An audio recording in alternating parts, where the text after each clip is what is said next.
Discours de Noël, les deux grands tabous que Charles III a passés sous silence. Charles III à Westminster, un Noël de paix, de mémoire et de silence calculé. C'est une tradition qui semble immuable, un rendez-vous gravé dans l'ADN britannique depuis 1932. Pourtant, chaque année, le message de Noël du souverain est scruté comme le baromètre d'une nation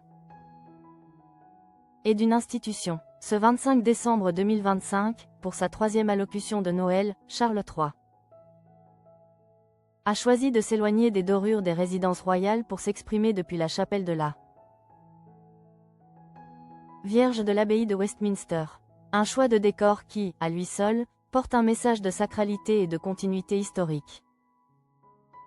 Dans un monde fracturé par les tensions, le roi a placé son discours sous le signe de la compassion et de la réconciliation. Évoquant sa visite historique au Vatican en octobre dernier, qu'il a qualifié de moment d'unité spirituelle. Charles III s'est posé en défenseur du dialogue interreligieux. L'allusion à l'attaque de la synagogue de Manchester a été l'un des points d'orgue de sa prise de parole, illustrant sa volonté d'être le souverain de toutes les confessions. Lorsque je rencontre des personnes de différentes confessions, je trouve extrêmement encourageant d'entendre tout ce que nous avons en commun. Un désir partagé de paix et un profond respect pour toute vie, a-t-il déclaré, dans des propos rapportés par les médias internationaux. Cette année 2025 marquait également un jalon mémoriel crucial, les 80 ans de la fin de la Seconde Guerre mondiale. Le monarque a profité de cette tribune pour rendre un hommage vibrant au courage et au sacrifice des militaires britanniques. Pour Charles III, cet héritage ne doit pas rester dans les livres d'histoire, il doit servir de boussole face aux épreuves contemporaines.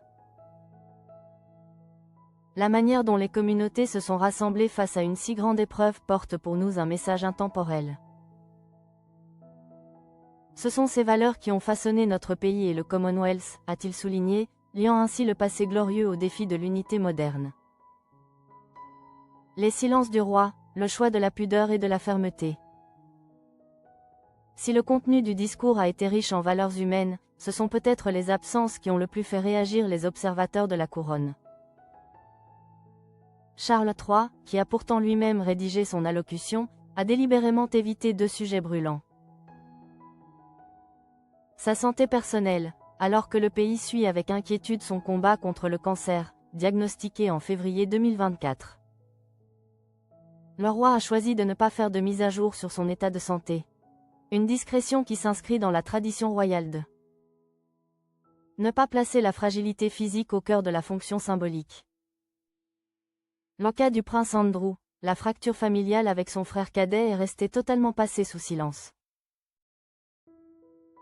Après avoir officiellement privé Andrew de ses titres en novembre en raison des répercussions de l'affaire Epstein, le roi a maintenu une ligne de fermeté absolue. Absent des festivités de Sandringham, Andrew est également resté le grand invisible du discours royal. En concluant son message à l'abbaye de Westminster, Charles III a semblé vouloir incarner un monarque serein, capable de s'élever au-dessus des tempêtes privées pour porter une vision universelle. Entre prière de paix et respect de la mémoire,